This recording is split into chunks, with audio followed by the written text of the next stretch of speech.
Nous passons à un autre domaine qui est celui de l'apprentissage. Je vais donc donner la parole à Franck Charlier. Rapport 3.1.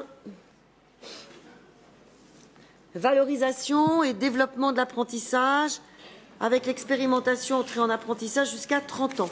Oui. Oui, et avec 2 points dans le cadre de ce rapport 3.1. Tout d'abord, une convention avec le FAFTT.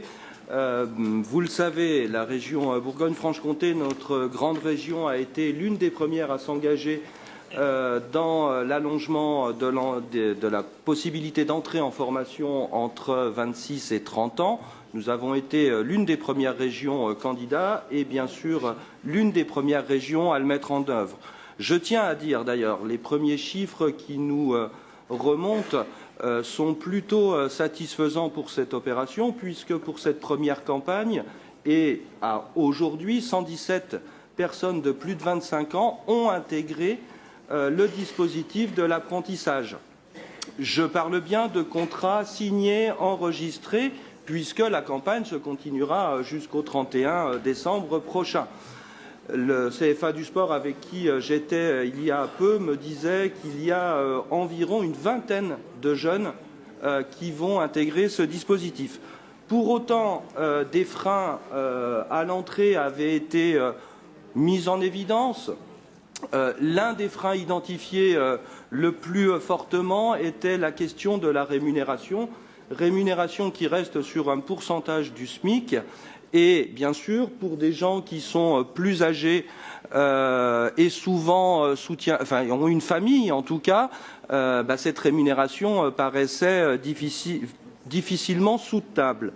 Par ailleurs, et pour en revenir à la convention avec le FAFTT, il y avait également des freins qui sont liés plus spécifiquement au secteur de l'intérim, avec des jeunes qui ont souvent pas de diplôme professionnel, certes, mais acquis une expérience, donc déjà des niveaux et des compétences, donc déjà une rémunération équivalente au SMIC, entrer en apprentissage et pour obtenir une qualification était certes bien, mais ça veut dire aussi reculer en termes de rémunération. Donc dans le cadre des actions innovantes, le FAFTT nous a fait remonter une proposition qui nous a semblé intéressante, qui est le FAFTT s'engagerait, ou s'engage en tout cas avec cette convention, à verser le complément de salaire pour amener une rémunération à hauteur du SMIC de nos apprentis de 26 à 30 ans.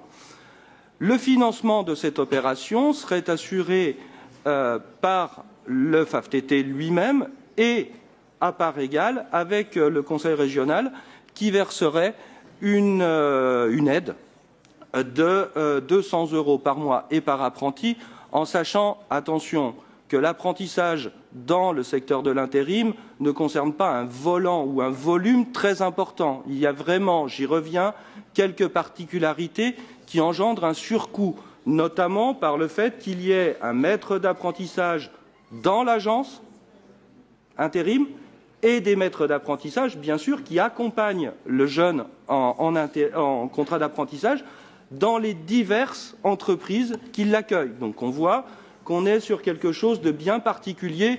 L'estimation, c'est 40 apprentis par campagne. Voilà l'explication de cette convention avec le FAFTT. Alors, j'ai bien entendu les débats que nous avons eus en commission. Comme je m'y suis engagé, je ferai cette aide, elle est là pour lancer cette campagne, lancer cette expérimentation, essayer de faire en sorte qu'elle réussisse, mais elle n'a pas vocation à s'installer trop longtemps ou en tout cas se pérenniser dans le temps. C'est un levier pour réussir l'expérimentation de l'apprentissage entre 26 et 30 ans.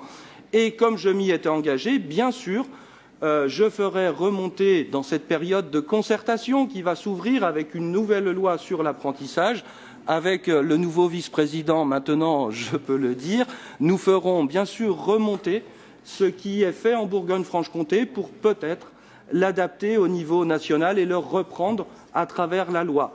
Deuxième point, très brièvement, de ce rapport qui concerne là également une autre action expérimentale qui est la création des secondes professionnelles industrielles au CFAI de Sud-Franche-Comté. Là encore, une action qui est destinée à valoriser l'apprentissage, à permettre aussi la découverte des métiers industriels.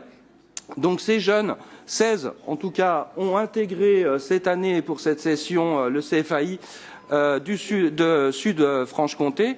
Ils ont un statut de stagiaire professionnel non rémunéré. Pour autant, il faut convenir, et c'est l'objet de ce point dans le rapport, d'un avenant à la Convention pour leur apporter une protection sociale, ce qui semble le minimum pour qu'ils puissent effectuer leur apprentissage, ou en tout cas leur découverte de l'apprentissage, dans de bonnes conditions.